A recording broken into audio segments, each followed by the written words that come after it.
Good morning, everyone. How you all doing? And welcome to another episode of Breaking Dawn. I hope everyone is doing great and fine. Having a fantastic morning, evening, night, afternoon, wherever you are in the world. Thank you so much for joining me. I hope you're having a good time, regardless of the situation. I hope you're having a good time, guys. Guys, it is, match day. It is match day, and it is a pivotal day for Manchester United as we face Real Sociedad in the Europa League. And this is sort of our last chance, This is Manchester United's last chance. We lose this game, we get knocked out the Europa League, there's nothing to play for this season. And God knows where everything will go after that, in regards to the fan base, in regards to the media and stuff like that. Now, look, we got a huge weekend as well. Manchester United are staging a protest on Sunday, of course, against Arsenal. The 1958, of course, have organised a protest for Manchester United, and hopefully that goes very well. And I wish every single one of them the best of luck. I was there last time, and hopefully this one is as effective, if not more effective. And you know what? We can build for the future. Now, what I would say is that the total bewilderment for me is the fact that how out of touch the media are with the Glazers, basically, and how they are so ignorant in regards to what has happened this last, 20 years. They have no idea of what Manchester United have had to endure. The fans have had to endure with the Glazers. They purchased the club on a loan. They put against the club. They use the profits of the football club in a simplistic way to pay their loan plus their dividends, not paying any capital on that loan. And right now, we stand almost double the debt as we were in 2005. Man United, the whole point is that Man United were never in debt. Man United didn't need the Glazers, right? So when these Simon Jordans and these Talk Sport personnel come on, start to talk their rubbish about how we know nothing about business, how, you don't know nothing about football club. Well, neither do you, Simon Jordan, because as far as I'm aware, you failed twice in your duty as a football owner, didn't you? Didn't one go into administration? So let's talk about, at the end of the day, you're calling the fans, spoiled and pathetic. I've seen you. You swallow the dictionary. You throw out all these, long words at people to try and sway them off when you're talking absolutely rubbish. The corporate man trying to talk about the working man's club. That's what it is. The corporate man trying to back the corporate businessman, the corporate billionaire. That's all it is. So look, some of us are not as articulately spoken as some people. Some of us don't speak with riddles and long words, isms and things like that. It doesn't mean that you ridicule them and you suffocate them with a barrage of a sabotage of abuse on your channels, on your radio waves. Manchester United are the biggest club in England, and we're being run down to the ground by the Glazers, and we have been run down to the ground since 2005. And you're there sitting there trying to justify their actions, trying to justify why the Glazers bought this football club. Why it is the Glazers are doing what a businessman does. There's nothing wrong with it. Cutbacks are just part of the work environment. I would expect that from a low life corporate millionaire like you, mate. You're so out of touch with what reality is at the end of the day, in my opinion. You're so out of touch of football in this country, the grassroots football in the community in England.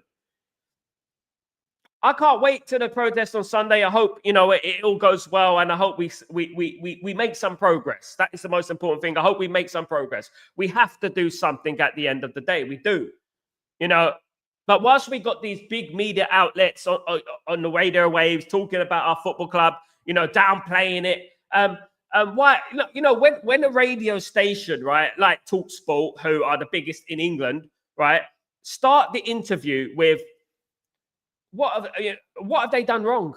What have they done wrong? Why are you so upset with the Glazers? Have they been under a rock and a stone for the last 20 years? Have they not seen what the Glazers have done to this football club? Have they not seen the state of Old Trafford? Old Trafford is decaying to the point we have to move away from Old Trafford because it's beyond the point of repair. You know, and these arrogant, you know, I don't know what they are. They talk with long words. For example, you know, Simon Jordan, who would go with before the show, I swear he looks in the dictionary and he buries his hand in the dictionary and he starts saying these big words. Bottom line is they put debt on the club. They've taken $1 billion at the club in dividends. They've not spent a penny of their own money. Man United are on dramatic decline. I know you don't like Man United. I know Man United is not your thing. I know that you're jealous of Man United because you know what? We probably hurt your feelings back in the day. But you know what? What you have to do as a fair journalist, you call things as they are. The Glazers are scum, right? INEOS have facilitated the Glazers. INEOS slept with the Glazers, right? And that they're no better, in my opinion. Anyway, let's get onto some of your comments, guys, real quickly, if we don't mind. Absolutely. Good morning. Big up, Sanjay. How you doing, my friend? Hope you're doing well. Good morning, GK. How you doing, my friend? Hope you're doing well. Good on, Sal. Big up, everyone. Couldn't believe Simon Jordan said Man United fans are childish to protesting on Sunday. Awful. Man United fans are childish in regards to trying to save their own football club. This is Simon Jordan's words, guys. This is Simon Jordan's words. Man United fans are childish for trying to save their own football club. You're childish for trying to dye your hair blonde and calling yourself blonde. That's what it is at the end of the day. You're just you know what? He's to the point of scum. He's the point of scum. When you're talking about Man United fans, the biggest fan base in the world, and you're talking about our football club like that, you're just scum, mate. You know what I mean? Just because you're a serial loser in football terms, you're a serial loser. And you know what? Crystal Palace are better now than they were when you were there. You know what I mean? You want to turn against the Manchester United and the Glazer movement. I don't know whether they're putting money in their pocket. I don't know whether... I've seen so many things today. I've even seen Tim Howard, ex-Man United goalkeeper, whose only claim to fame was fumbling a shot against FC Porto in 2004, knocking us out of the Champions League, trying to defend the Glazers. Now, I don't know what's going on here. Maybe something sinister is going on. Maybe money is going on certain people's pockets. I don't really know, but something seriously sinister is going on in the media side of things that, you know, we can't criticize the Glazers. We can't do it. Is it Jim Ratcliffe? Is money going in from INEOS to the media? Is that happening? What's going on? I want to know because I'm not ruling out anything at the moment because I'm seeing such ridiculous claims in the media recently that I'm almost like giving up with them. I'm like, what are you talking about, mate? What are you talking about? You're talking absolute codswallop. SLD, big up. Simon thinks the Eminem of Germany. Thinks Simon Jordan. Listen, he's the Amen of journalists. He's not the Eminem of journalists. That is an absolute insult. Absolutely, he's the Amen of journalists. For goodness' sake, what would I say? He's the Belinda Carlisle of journalists. Do you know what I mean? That is what he is. He's an absolute fool. He's an absolute idiot. Absolutely. I won't. Sorry, I didn't mean to diss Belinda Carlisle. She's lovely. But what I would say is that, you know, he's just an absolute muppet who swallows a dictionary in the morning, splurts out all these long words and thinks he's intelligent. Right? He looks like a bloody orange. He should be advertising for flipping Tango. That's what he should be doing, or Fanta. That's what he should do. He's an orange with blonde hair. For goodness sake, this guy, he's an absolute clown. And you know what? When you're calling Manchester United fans childish, that's where I draw the line, mate. I don't have that, mate. I don't have that. Absolutely not. And I'm tired of these corporate bigots on the airwaves talking about our football club, which was built by the working class. The reason you have a platform, Mr. Jordan, is because of the working class, mate. You know what I mean? Who built these football clubs? Who built Crystal Palace, mate? Your favorite football team. Who built them? It was the working class, mate. Not you. Not people like you. It was the working class, mate. Listen. Hi, sir. How are you? Do you think Amorim is becoming the yes man of the Glazers and INEOS? No, I don't. Listen, no, I don't. I wouldn't say that. I wouldn't jump to conclusions. I wouldn't say that, no. I think he's handled himself impeccably. I think, you know what, he may have been misconstrued with the Europa League comments, but I understood what he meant. I don't think that's fair to label him a sympathizer of the Glazers and INEOS. Absolutely not. Absolutely not. Because at the end of the day, he's defending his corner. He spoke yesterday in the press conference about not having the squad and stuff like that. So I don't think he's calling them out. He's anywhere near that yet. Sal, why do you think Amorim isn't able to get a tune out of Rasmus? Why do you think anyone has been able to get a tune out of Rasmus? You know, at the end of the day, I don't know. I don't know. At the end of the day, great players show themselves in football matches. Maybe Rasmus is not a good player. I don't know, Pearl. That's it. Or I would say maybe Rasmus is not quite at the level we thought he would be. And that's it. Great players show themselves. Great players make things happen. You know, that at the end of the day, Ronaldo would make things happen. Ronaldo would get the yards. Ronaldo would get the ball, shoot from 30 yards in the top corner. Even if he's not getting any balls into the box and stuff like that. Look, I feel sorry for Rasmus. But at the end of it, I don't think this is a Ruben Amorim problem. We were minus goal difference last season under Ten Hag.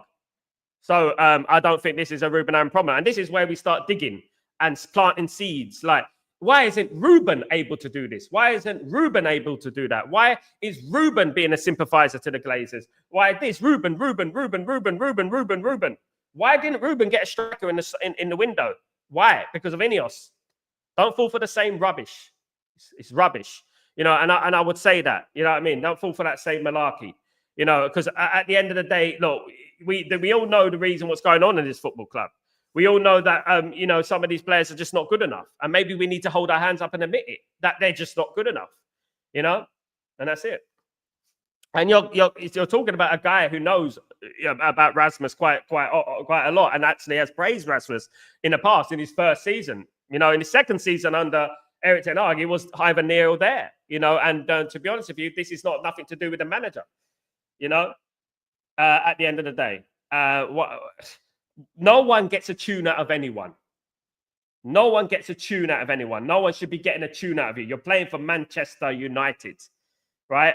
You don't need someone to get a tune out of you. You know what to do. Alex Ferguson used to say, get on the pitch and do you know what to do? You're playing for Manchester United, biggest club in the world. These fans have traveled around the world to see you. That's what he used to do. You know? Absolutely. So, look, you know, guys, the biggest issue at Manchester United is the ownership, and we know that. And we got the protest on Sunday, and that is obviously huge. Hopefully, it goes down well. Hopefully, progress will be made, and hopefully, we can get those dirty, greasy Glazers out of our football club. I really do, you know, and that's what we need to do. The biggest problem at this football club, obviously, is a resonation of negativity that boils down, that comes from the top and it spreads all the way to the bottom of the football club, of course. And I'm not going to turn against, you know, managers right now, because I know the problems at this football club. I think many people know the problems at this football club. It's just a minority that are turning their back on Manchester United, and those minority have been supporting Man United since 2008 and probably have no clue about the history of Man United, and that is what it is at the end of the day. You know, it is a minority, and those minority that you know, it's a definition of insanity at the end of the day. Big up, Charles going south. Simon joined this talk shit yesterday. Absolutely disgusting.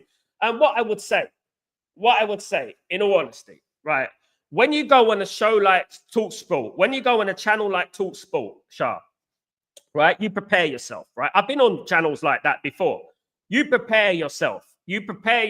And you know what they're going to do. They're going to come at you from all angles. Be prepared. You know what I mean? Be calm. Speak the facts. Give them the facts and this and that. So I would pose the question to Simon Jordan, and that is it. So Simon, I would say, Simon, you talk a lot about Manchester United, but you know nothing about Manchester United.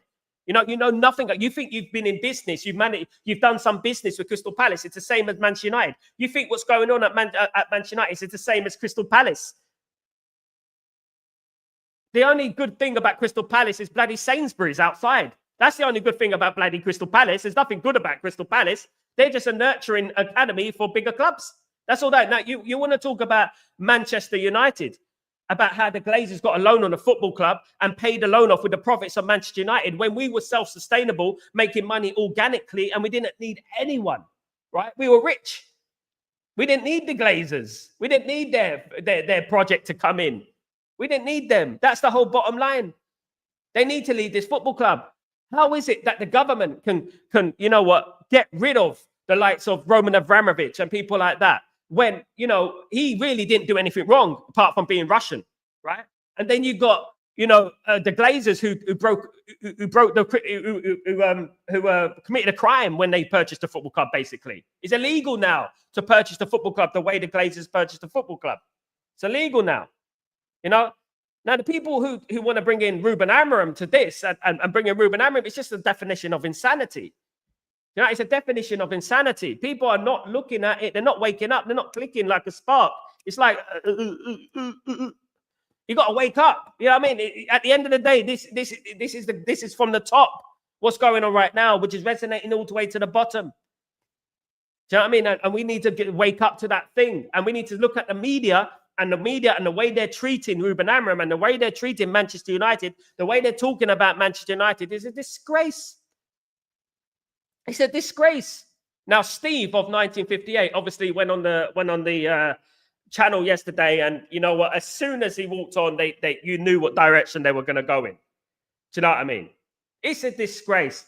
Man United are English football. Man United are the pioneers of English football, right? And you want to talk to about Man United in that way. You're happy for these greedy sabotagers to come into this football club and destroy this great institution, this great football club. You're happy with that.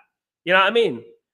It's the fact that they hate Man United. That's the whole point. They hate Man United, and you know what? They want us to go down. They want the Glazers to stay, so Man United remain in mediocrity. That is what they want. They want Man United to stay, so we remain in mediocrity. Absolutely. All right, let's get on to some of the comments from yesterday, guys. Didn't like the press conference, to be honest. Loads of nonsense in regards to the press conference. But let's get into it right now, of course, in regards to this. In regards to Harry Amas, Amas is here today. In the last game against Fulham, we wanted Amas, but he played the whole game against Arsenal under 18, so he was not in our squad, of course. So Harry Amas, you know what? I have high hopes for Harry Amas. I think Harry Amas is a fantastic player. I think he's a very good player and a high prospect for Manchester United, in my opinion, very much so.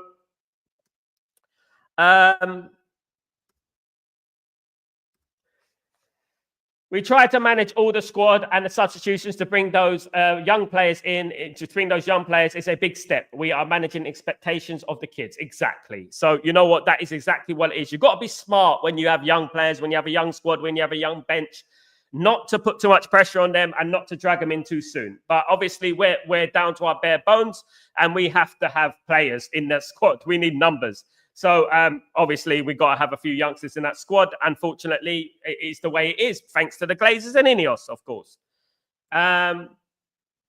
It was different context in the moment. It was completely different, and they chose the different players. Ruben Amorim on a registering Chido. Yeah, it was a different situation in regards to Chido not being registered for this game tonight. Of course, disappointing because we don't have enough attacking options. But apparently, the situation was different back then when we registered the players. Of course, and ended up picking. We got Aiden Heaven in there, but we haven't got Chido in there. Hopefully, we won't need another attacker. Hopefully, we come out of that game tonight with a decent result. Of course, I really do hope so. In regards to the managing the squad, because we are out of cups, that could change a lot of things. Manchester United can have the goal to have the best players in the future. I understand that Europa League can change things. Exactly. There you go. Why don't they make headlines about that? Why don't they make headlines about that little notion right there? That little quote right there. Why don't they make some headlines about that one, eh? That he cares about the Europa League. Absolutely. Ruben Amorim said there are a lot more important things than winning cups at this moment, but I understand that winning the Europa League can change everything for us next season. Exactly. And that is exactly what I've been talking about. Now, let's see if the media pick up on this one then. Let's see if they pick up on this little quote here. Absolutely. Everything has been twisted over the last few days, of course. And you know what? In regards to him not caring about the Europa League, you know what I mean? It's madness, isn't it? Madness. Shah, why didn't Man United register Chido? Because it was a different situation back then, Shah. It's a different situation. Man United had enough cover in the attacking areas, and Chido haven't even made a debut yet for Man United, and he's 16 years old. You know, Shah, and I do believe that a 16-year-old, it's difficult to bring a 16-year-old into our environment.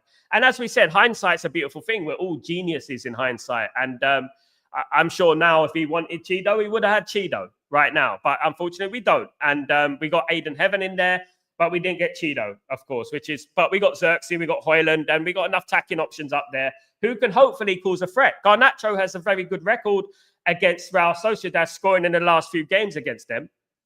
So I think Man United be all right tonight. I think we'll be all right tonight. And I'm banking on Man United. My biggest worry is Ugarte.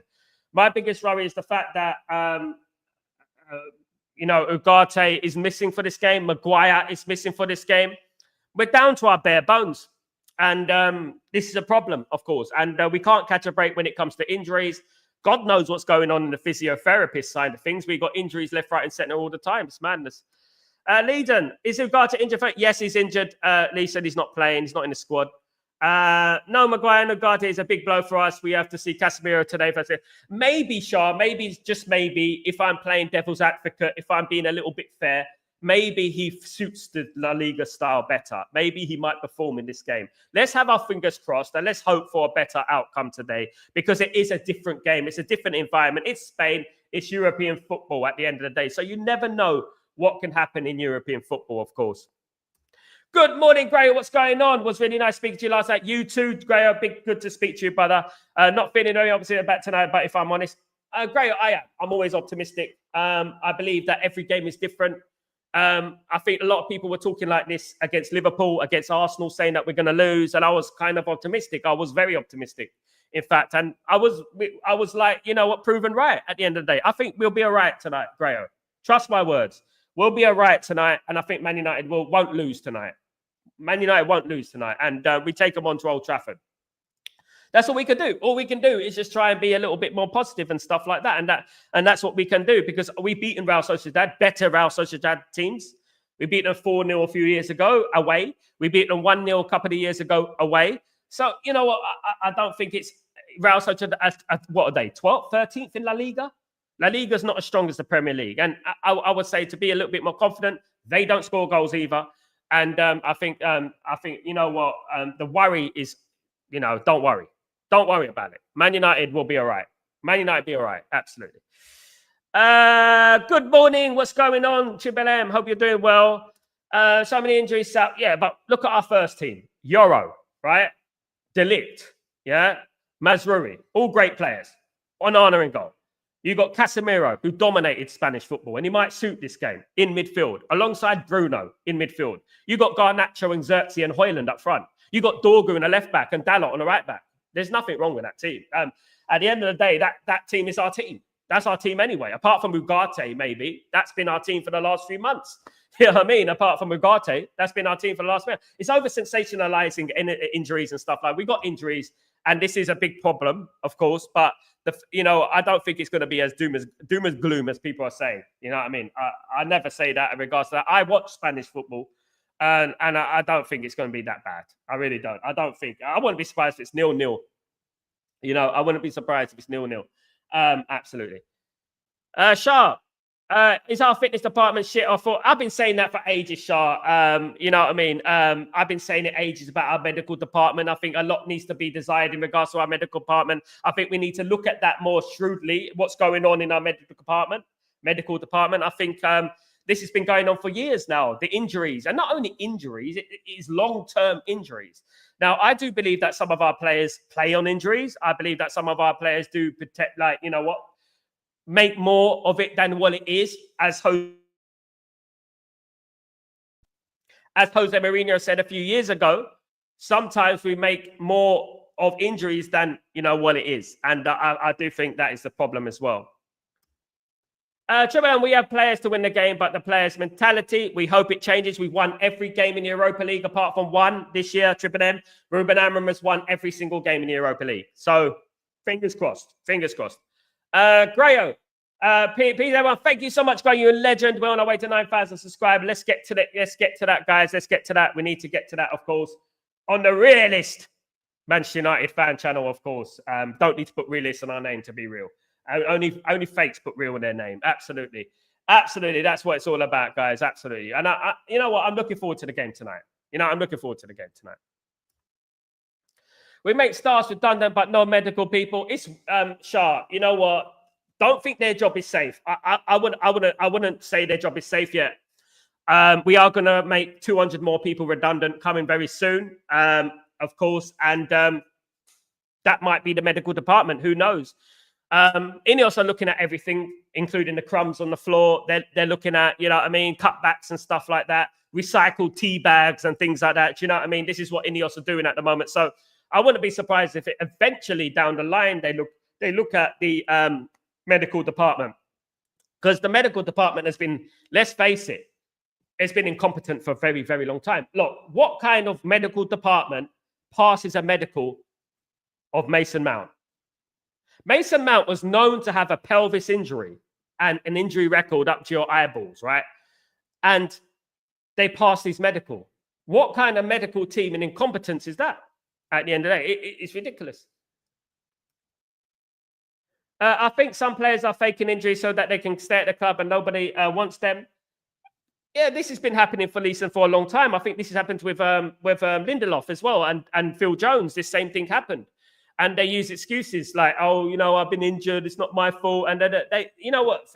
Lindelof couldn't get a contract that he's got at Man United anywhere else in Europe, and Lindelof stayed at this football club. Now his contract is going to run out in the summer, and he's won. He's got his money, and that's what's happened, you know. And some of these players, like Mason Mount, you know, feign injuries. And I would say that Luke Shaw, he's not really trying to come back for Man United. He's not busting his gut for Man United. Now, the story I told you yesterday morning about Luke Shaw coming into training, right, to do his physiotherapy, coming late for his physiotherapy and buying the physiotherapist a bottle of champagne so the physiotherapist brushes it under the carpet in regards to him being late. Can you believe this? Can you believe this? This is the mentality and this is the culture that we have at Manchester United. This is what I'm talking about. This is the mentality and this is the crap culture that we have at Manchester United, of course. Kenny, tonight we need to score more goals. More goals? We need to score one goal. That would be nice. I mean, I would be happy with one goal. Yeah. Sam, off to work today. Watch along. Have a great, big upgrade. Have a fantastic day, my legend. And don't forget, I'll be live later on tonight. Can't wait to see you, mate. Good to see you tonight. So this morning, of course. Just to ensure we get the job done for the second leg. I think Man United, well, this game tonight, away to Real Sociedad, is the one where we need to get a lead and take it to Old Trafford. Because I think we have more chance in Spain, in San Sebastian, than we do at Old Trafford. I think that. I know it's crazy that, you know what, we used to be like serial winners at Old Trafford, but I just don't think Old Trafford is quite that fortress anymore. So I think if Man United can win tonight, I think we'll be all right. I think we'll be all right. I think we will. I think we're going to go through against Real Sociedad. You know, surely. Don't call me Shirley. Absolutely. I think we're going to go through against Real Sociedad. Where will all this cost cutting go? Debt interest did not his due diligence. Did he not do his due diligence? All these cutbacks, right? Let me tell you, right? This myth that it's going towards all our debt and stuff like that. Hell no, it's not. These are penny pinching. This hasn't even scratched the surface. What INEOS are doing at the moment hasn't even scratched the surface of what they're going to do at this football club, right? So their basically biggest thing is the regeneration project. That's all they care about, right? INEOS as a whole want to bring their own people in. Trust me, right?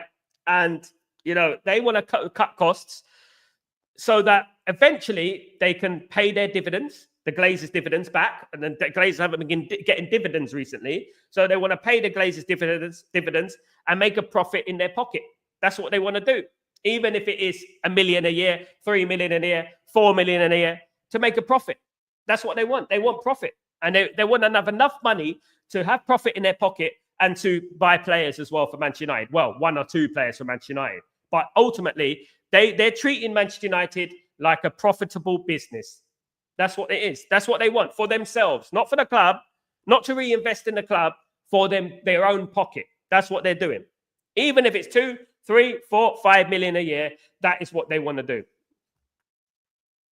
I mean, that's quality of players in opposition, in position. Yeah, this is the problem. He doesn't have his own players, GK. And people who are turning on Ruben Amorim have little clue, you know, about what football is, how football's run, how football tactics, how football is at the end of the day. They have little clue about it. Some people might find it offensive. I've been watching football 40 years. I've been studying football. I'm in football right now. You know what I mean? Some people find it offensive that I talk like that, but that is how it is. You know, at the end of the day, you cannot tell a League One or a League Two side to play tiki-taka football because they ain't got the quality or ability. They ain't got that in their locker. It's just like trying to tell some players of Manchester United to play wing-back, trying to tell Dalot to run up and run back when he can't do it. You know? It's crazy, isn't it? It's crazy. But anyway, look, I back this manager, and I'm not turning against this manager. I'm not saying that why can't he get the best out of players. I'm not saying why can't he get the best out of these players, because at the end of the day, these players are playing for Manchester United. They should get the best out of themselves. No Man United player should be inspired by other people. They should be inspired by who they're playing for. The people who play for this football club before them, they're standing on the shoulders of giants. You know what I mean? They should need no influence. They should need no pushing to get the best out of them. Do you know what I mean?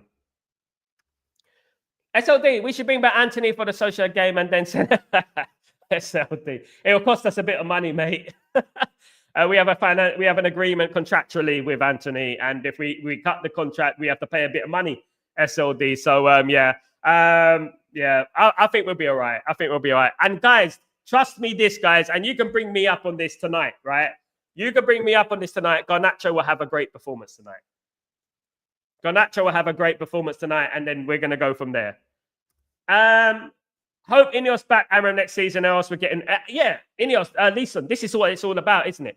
You know, if he's being backed or not. The overriding thing is that if he gets backed or if he doesn't get backed. In the summer, if they don't back him, we all know where we stand with INEOS. It's going to be signed, sealed, delivered. Stevie Wonder, signed, sealed, delivered. I'm yours. You know what I mean? And I feel like that will just be the icing on the cake. If he doesn't get backed in the summer, that'll be the end of it, wouldn't it? With our small little bit of hope in regards to INEOS do something of significance. Sure. So I guess Sir Jim Ratcliffe, when he said put the Manchester back into Manchester, it's the regeneration. Yeah. He's also moved some of the people who work at the football club from their base in London to Manchester, back to Manchester. Cheaper rent. So they don't have to pay London rent. Yeah, London rent is pretty expensive, but mind you. But for a multi-billionaire like Jim Ratcliffe is, what's he worth? 19, 20, 21 billion? At the end of the day, you know what? This is getting a bit farcical, isn't it? And I spoke to Jamie Jackson, the journalist, the other day, and he said it's been handled badly. And he's a guy who was back in INEOS before they came into the football club, and he said it's been handled badly. And he said that, you know what, this penny pinching is going too far. And I agree with him. You know, I agree that it is going too far. It is too much. You know what I mean? What are you doing, mate? No, at the end of the day, let me tell you a fact. Real Madrid, right? Staff is 6,000 members of staff. 6,000 members of staff at Real Madrid. You know how many Man United had? Man United had 1,100 members of staff at Old Trafford. They have reduced that by 40%, around about 40%. They've reduced that, 450 odd people. Here and there, right? I'm not the best at maths, but about that, right? So we had 1,100 people at Manchester United, working for Manchester United. We're going to eventually going to reduce that by a further 450 people. That is 40% of the workforce. What does that do? If you're a catering staff, if you work in a mega store, if you're a security guard, whatever you are, you know, it's going to overload your workload. Because when you reduce numbers in a workplace, and I've been in many workplaces, I worked as a team, and if you make people redundant, you have to work harder, and you have to work for, you know, and it becomes morale draining. And then when it becomes morale draining, eventually the morale in the whole place turns upside down. It's too much. Like I just think he's doing too much. I think he's doing too much, to be honest. I really do. I think he's doing way too much. And you know what, all these cutbacks and stuff like that.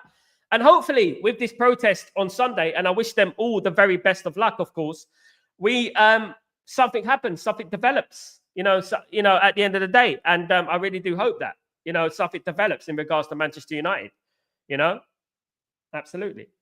Yeah. So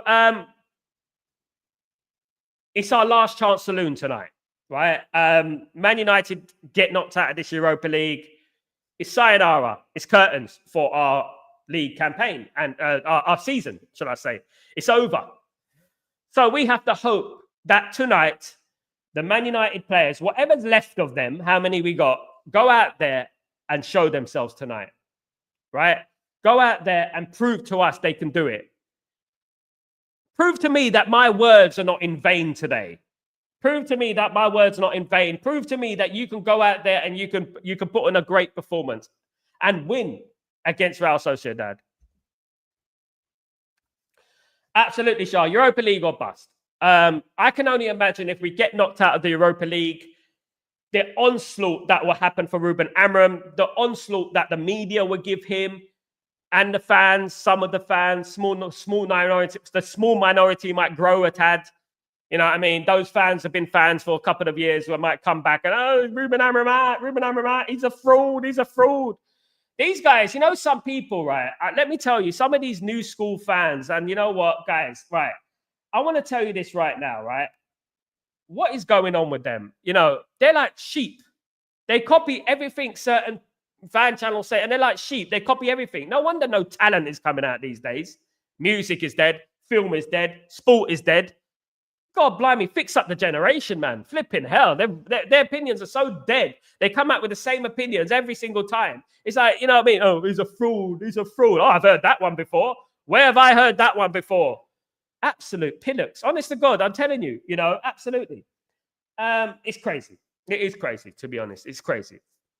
And people turning against the manager already after 3 months. It's insanity. It's insanity. I don't know what we're looking for. I think most of us are looking for Gareth Southgate. That's what they're looking for at the end of the day. Eventually, you're going to get Gareth Southgate because if Ruben Amorim goes, guys, you can get Gareth Southgate. And I'm English, right? And let me tell you something. Gareth Southgate had a golden generation of players at England, right? He had a home game against Italy, right? With the best attacking players in the world. What did he do against Italy? An aging Italy, an aging side. What did he do? He went defensive at home. That is who you want as that's who you're going to get as England manager, by the way, guys. All right? That is who you're going to get. You know what I mean? At the end of the day, so the best bet for people, what their best bet to do is to back the manager, unless they want Man United to lose. Because look, what I feel like is that some people have opinions and they keep their opinions and they would much rather themselves be right than Man United win. And this is the problem that we've had for years now. They would much rather be right, okay, than Man United win. That is what it is. But so far, some of these Ten Hag outers, because a lot of them were Ten Hagers, have been proven wrong. I said on here that nothing's going to change.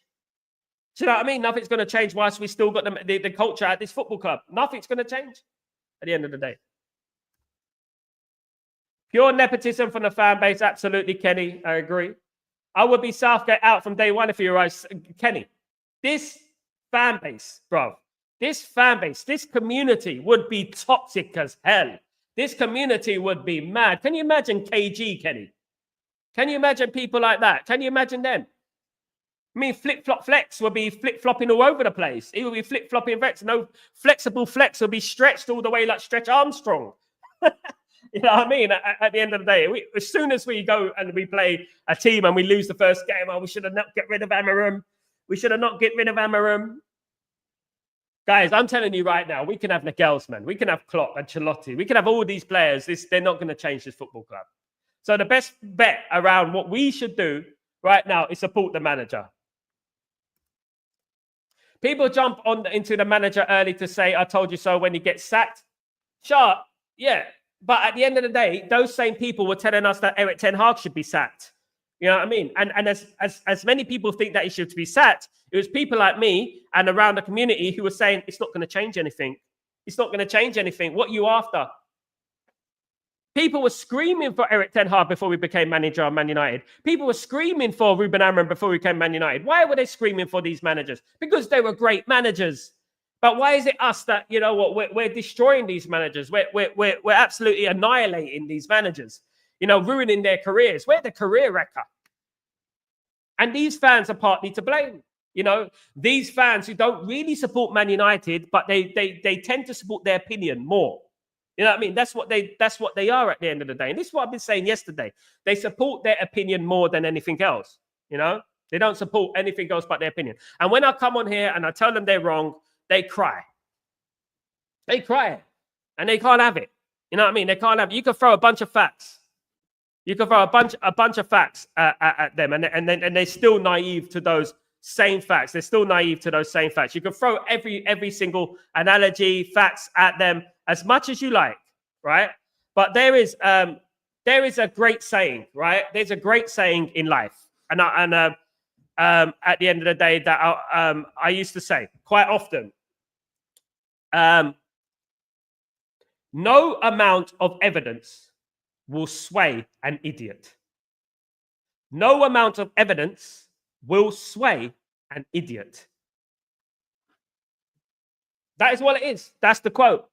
Because no matter what, whether the evidence is there, plain sight, in their face, that changing the manager, sacking the manager is not going to do anything. And we have years of evidence, a repertoire of evidence that goes back 12 years. No matter what, they won't change.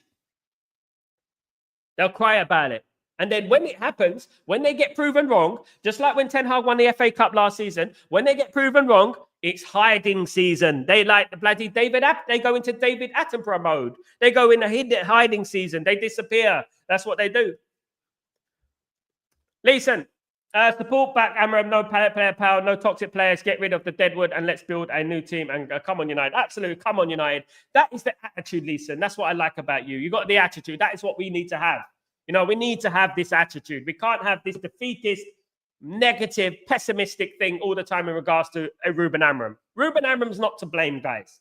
Let me tell you that. That's just a deadbeat IQ low opinion that I'm not on board with because I don't have a low IQ. I'm not the sharpest tool in the toolbox, but I certainly don't have a low IQ. Do you know what I mean? And in regards to football, all day long. No, I mean, I'll bring anyone here and I'll talk about football till the bees come home or the cows come home. If the bees do come home or the cows come home, of course. So at the end of the day, Ruben Amorim all the way, back the manager all the way. Don't jump too soon. Stop jumping on that bandwagon. You know what I mean? Oh, he's a fraud. He's a fraud. He's a fraud. You're a fraud. The people who call Ruben Amorim a fraud are the people whose only claim to Manchester United is by saying it. They're not Man United fans. They're the frauds.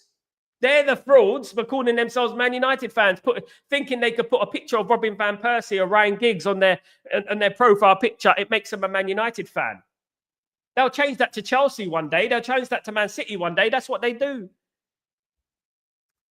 SLD, I blame Pogba and Graham Souness. Pogba and Graham Souness, yeah. No, you know, Graham Souness is a wally. Pogba, well, he didn't achieve anything at Man United, didn't succeed at Man United, so there you go, twice. That it is what it is. But we got a big week, guys. We've got, obviously, the game tonight, which is the most important game. The Sunday's games, we know the league is over, but we shouldn't be taking Arsenal lightly. We should go out there and try and beat Arsenal, trying to gain some momentum, trying to gain some confidence. And then by the start of next season, we will be ready. And that's what it's all about now. It's about preparing for next season. Prepare for next season, win games this season, get in that sort of rhythm, you know, and by next season, hopefully we should be ready. Morning, Steve. What's going on, my friend? Hope you're doing well. Morning, Sal. What is it with the fans these days? They want fast food service from fast food and fast food results in football. So much impatience and eager to blame Amorim. Steve, spot on, brother. At the end of the day, what I would say is that I wouldn't call a Man United fan, Steve. I'm sorry. I'm not one to splurt that out to say those sort of things, but I don't call them Man United fans. What they are, they're imitators. They're imposters as Man United fans. They're imposters. They think they're Man United fans. They call themselves Man United fans just by name, right? them calling themselves Man United fans is like me calling myself Brad Pitt. That's what it's like. Right? I'm Brad Pitt. Hello. Right? That is basically what it is. And they're impatient. They're vibe runners. They're player FC. You know, they're twerkers. They twerk to players. You know, they're indisciplined. They promote indiscipline. They promote, you know, deadbeat opinions for sinister reasons, not footballing. You know, sinister reasons, right? There's sinister reasons that people don't like Ruben Amorim. I've heard people like some people talking about the way he looks. I mean, Rants talked about the way Ruben Amorim looks. He talked about, oh, just because he's good looking. You know, when you say that, Rants, right? Let me tell you this, right? Man to man, from London to London, from me to you, I'm from the hood, you're from the hood, right? Let me tell you something, right? When you talk about people's appearance, right? When you talk about people looking good, and that it just shows that you're deep down bitter about the way he looks. You're a little bit jealous, mate. That's what I'm thinking. You're a little bit jealous because you only look good in the new era cap. If we take off that new era cap, you won't be anything, bruv. So that's what I would say. Do you know what I mean? Stop being jealous. I know you don't support the club. I know you're 3 years old in 1999 saying you witnessed the treble. You didn't, mate. I was there. You know what I mean? At the end of the day, just hush your mouth. Absolutely. It's SLD. Will he start Collier or Casemiro? I don't think he'll start Collier today, SLD. He's not match fit. I think Collier will be on the bench, SLD. You need to be match fit as well, of course. 11 versus Real Sociedad. Euro, Delict, obviously Onana in goal. Euro, Delict, Mazraoui, centre-backs. Right wing-back, Dalot. Left wing-back, Dorgu. Centre midfield, Casemiro. Centre midfield, Bruno, not Ugarte, Bruno. Garnacho, Xerxes, and Højlund. That's the team today. Almost 100%. That's the team today. Leeson, do you think the game might be cancelled on Sunday if the protests go wrong? If they go right, we could say if they go right. If the protests go right, the game could be cancelled. Yeah, it could be cancelled, Leeson. So, you know what? I could be doing a watch-along for that. You know what I mean? Absolutely. Definitely. Kenny, social media derby this week. Yeah, exactly. Oh, God. I hate Arsenal, Kenny. Kenny, if you know about London, right? I was raised in London, and Arsenal fans are unbearable, man. They're unbearable. You know, when in the 90s, when I was supporting Man United, I hate to bring it back to the past, guys, but I will bring this anyway. But when in the 90s, when I was supporting Man United, we were winning almost every season. Apart from 94, 95, we lost the league to Blackburn Rovers, you know, in the last day of the season. I was never gloating. I was never arrogant. I wasn't rubbing it in their faces. Never, ever, right? But then when Arsenal won the double in 1997-98, my goodness me. For the next months and months and months, they were talking about it, rubbing my face in it, giving it to me. They even sent me bloody postcards and things like that. Trust me, through my letterbox. That is how Arsenal fans are. Luckily, the next season we won the treble, right? And even when we won the treble, right, I didn't gloat. I was too happy about my own club. I was celebrating. I was all over the place. I was there in Barcelona.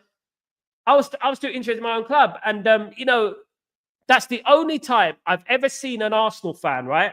After the treble in 1999, that's the only time I've ever seen an Arsenal fan say, congratulations, you're a great team. One fan came up to me. One Arsenal fan came up to me and said to me, congratulations, you're a great team.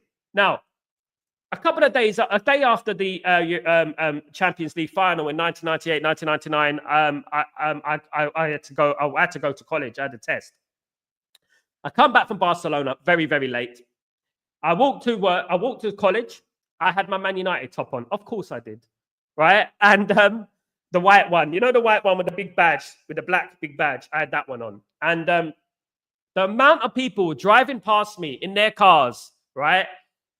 Beep, beep, beep. F you, F you, F Man U, F Man U, Manchester United, F this, F this, F you, UCUNT, you this.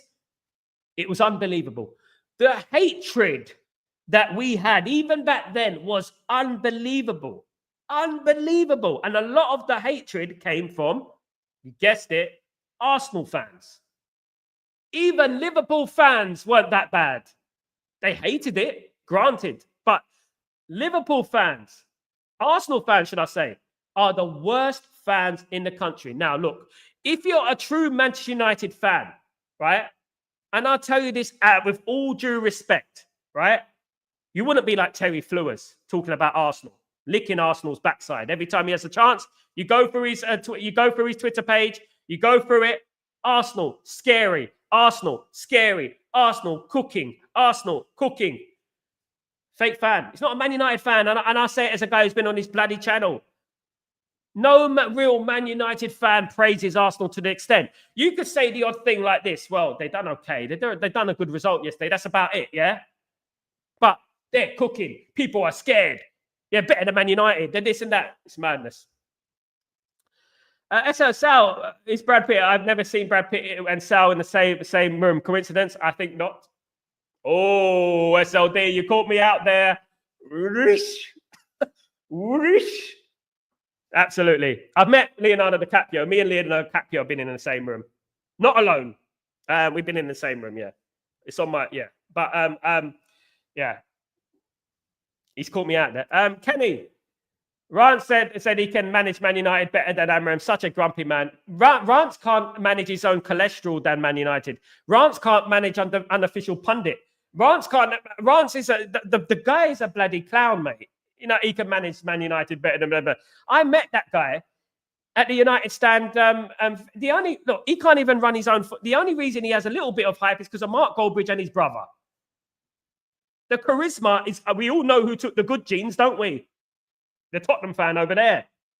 No disrespect. But he took the good genes, didn't he? It was him who took the good genes. He got a platform from Mark Goldbridge and he's living off that. And that is it. He talks too much crap. He knows nothing about Man United, nothing about Man United's history. And that is it. Simple as that. Good morning, Roy Michael. How are you doing? Good morning, everyone. And Sal, I totally agree with you, Sal. These new age United fans are just delusional. They don't know the rich history of our great club and they love the content. God bless. Thank you so much, Roy Michael. And that is exactly what I'm talking about, my friend. Exactly what I'm talking about. You know what I mean? They don't understand the heritage, the history of our great football club. They have no idea about it. If I got them on this stream, we have little boxes right here. No Google, right? And let's ask them about Man United. Let's go through the birds and the bees and the history of Manchester United. Let's go through. Let's take a little trip down memory lane. Let's do that. And let's ask them about Man United. Look, at the end of the day, Ruben Amorim might turn out not to be that guy, right? And I'm not saying that he's going to be that guy 100%. But what I am saying is that for flipping hell, God's sake, flipping hell, it is 3 months, guys. It is 3 months. Give it a rest. Let's wait until this time next season, and then we can make a more kind of accurate judgment on what's going on. All right? Next season, we can do that. And then if he doesn't do it next season, I can hold my hands up and say, no, he didn't. But the most important thing, what we need to do is give this manager a chance. For goodness sake.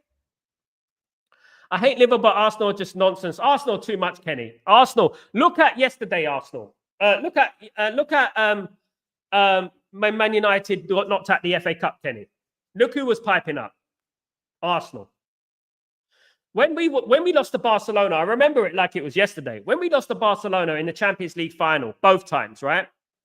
The only ones piping up were Arsenal. And I was on Twitter at that time, right? Sal RM UK, by the way, it's my personal Twitter page. I was on Twitter at that time, and the Arsenal fans were the ones. So I said, look, we're second the best team in Europe. I'll take that. We're second best team in Europe. Who are you, Arsenal, to talk? We knocked you out. We knocked out Arsenal at the FA Cup with 10 men. And then Arsenal are piping up about us. You know what I mean? They're talking about us. It's crazy. Scary Arsenal. Ooh, scary Arsenal. Don't get me started, Sal. All I hear is invincible this and invincible. Bloody hell, invincible. They're made up trophy, EC. They're made up trophy. They drew about 15 games that season. Was it 16 games they drew that season? Who knocked them out of the FA Cup, by the way? Chelsea knocked them out of Europe. Man United knocked them out of the FA Cup. Let me just read this tweet.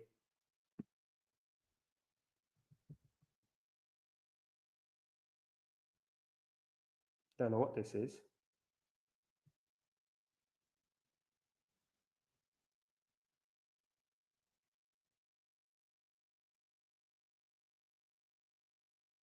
Yeah, so that's what it is. Arsenal fans are the worst. SLD. 3 months of no preseason, no transfer window. Amorim is not a magician. Absolutely. But they think he is. They think he's bloody Harry Potter. Absolutely. They true tell games, I believe. And they lost to Man United. They lost to Chelsea in the FA Cup and the Champions League. Now, was it Champions League or the FA Cup? They lost to Chelsea in the Champions League and they lost to Man United in the FA Cup. If I'm not mistaken, they did. So there you go. There you go. Invincible. What invincible? And then they tried to place that invincible season on the same category as Man United's treble. They're just delusional. They're like Ty. You know, every single one of those fans are like Ty. They're like Ty. They you know what, with their headphones. You know what I mean? You know what I mean? Goodness me. They're dunce, man. They're dunce. You know, I mean, how many times have Arsenal fans been contradicted? How many times have Arsenal fans fell flat on their face? Do you know what I mean? That's what I'm saying. Like, there are people in our fan base who are up Arsenal fans' backside for some reason. I don't know why they are. They're acting like they're prime Barcelona. They play a decent brand of football. Don't get me wrong. You know, they do. They play a decent brand. But I've seen a lot better Arsenal sides than that. Why are people bigging them up so much? Because they beat PSV Eindhoven. PSV Eindhoven would lose in the championship. You know what I mean? It's madness. Arsenal fans are whack. They are. Beef Bully. Big up, Beef Bully. How you doing, my friend? Arsenal fans are whack. And you know what? And as I said the story earlier on this show is about how they were during the 90s in London, being raised in London. The worst fans were the Arsenal fans. Not Tottenham, not Liverpool. It was the Arsenal fans. Being raised in London, the Arsenal fans were absolutely unbearable. Unbearable. SLD, so don't talk about Ty. He will smash you in Vugger Football Time. Is it? I will make him look so stupid. He will cry. He will cry. Wasn't he slagging off Fulham, right? Wasn't he slagging off Man United's history, saying that Arsenal are a bigger club than Man United?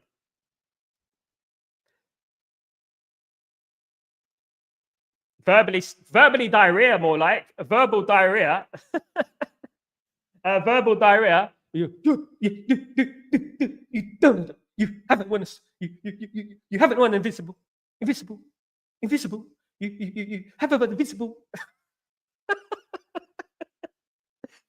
When have you ever gone invisible? When have you ever gone invisible? When have you ever won a bloody Champions League? You got less bloody European trophies than bloody Ipswich Town, my guy. It's a shush. You know, you should be looking up to Ipswich Town. You got less Champions League than Nottingham Forest. What are you talking about?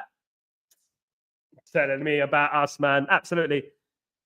People think that Rooney Ronaldo scored so many goals in Man United. It wasn't just talent. It was hard work. CR7 talent. Absolutely. It's true, GK. The new generation, mate. The new generation. That's why I love Cristiano Ronaldo, because Cristiano Ronaldo had to work to get where he is. He had to work. That's why he's the GOAT for me. He had to work to get where he is. He didn't have Busquets and Xavi and Iniesta around him to make him look better. Absolutely. Big up, SLD. Ty said invincible 49 times on his birthday. Where are they in the Champions League then? Not invincible, invisible, because I can't see him on the Champions League trophy. I can't see them. I'm still looking. Invincible. You're not invincible. You're not invisible. It makes me laugh, to be honest with you. I mean, let me tell you a story, guys, right, about Ty. I was playing football, okay, in Leighton in East London, right? And got the ball out and I started doing a kick around, right? This is a true story. And out of the blue, this guy with red headphones, guys, red jacket, Ty, came along. And you know what happened? He probably can't remember this, but me and him had a big argument about Arsenal. And at that time, I think Man United had just beaten Arsenal 6-1. I think Man United had just beaten Arsenal 6-1 and Dwight York scored a hat-trick. Yeah, it was in East London, guys. He might bring it up to him. If you ever see it, like if you ever get a chance to speak to him, tell him, you know what I mean? Invisible. And when have you gone invisible? Absolutely. Oh dear, that guy, man. You know what? That guy, that day, that time it's 2001, right? And they didn't have that invincible season. And he brought up something from 1920 something and 1930 something. And he was talking about the first team to do the double. and things like that. And yeah, I'm like, I'm looking at you and say, bruv, we've just won the league, like about to win the league 3 times in a row, and you're talking to me. So what are you talking about, bruv? I say, what are you talking about? You're crap. 6-1. We beat Arsenal with 10 men this season. Our worst Man United team in history, right? Beat Arsenal with 10 men and the referee against us, right? There you go. That is all we need to know about that. You know what I mean? We're crap. We know we're crap. We hold that. We know we're not good at the moment, but we still beat you, mate, with 10 men. And hopefully we beat them on Sunday as well, if the game goes ahead, of course. If the game goes ahead, of course. We won the three-peat twice. We won the double with the Champions League and Premier League. You know, no team has done that. You know, at the end of the day, we won the Champions League and the treble, proper treble, by the way, proper treble. You know what I mean? And yeah, we won the three-peat twice. Yeah. And Man United, the first team to play in Europe. Man United, the first team to win the European Cup. We can go on and on and on and on and on. Whilst teams like Arsenal did not believe in the Champions League. In 1958, Man United sacrificed themselves for the English football. You know, whilst teams like Arsenal did not believe in European football, it was us. So thank you, Man United. Thank you for being the pioneers. Thank you so much for that, Manchester United. Absolutely. Guys, it's been a splendid show. I want to thank everyone. Don't forget, I'm back later on for the watch-along between Man United and Real Sociedad. Massive game, of course. Let's get it in, guys. Let's hope that Man United do the business and win the game. So important today, of course. Massive. But big up everyone who's joined me. Big up the members and big up everyone who continues to support the channel. I have nothing but adulation and appreciation for every single one of you. Much love to you. And don't forget, I've got huge things happening for the members. And I've got huge guests coming on this show very, very soon as well, guys. So don't forget to subscribe. And don't forget to smash a like on the video. I'm Sal Warner. This is Breaking Dawn. See you later. Up the Reds. Come on, United. Let's go. But we have two ways. Or we forget about the new idea. And I think that's why I was here. I was brought here in the middle of the season. And we try to cope with the things that I used to do it. And next year, in the same stage, we'll be here with the same problems. Or we start now. We risk a little bit. We suffer a little bit. And in the next year, we will be better at this point, so we have to risk it a little bit. And they are thinking too much because we are changing too much with 2 trainings without space to improve in training.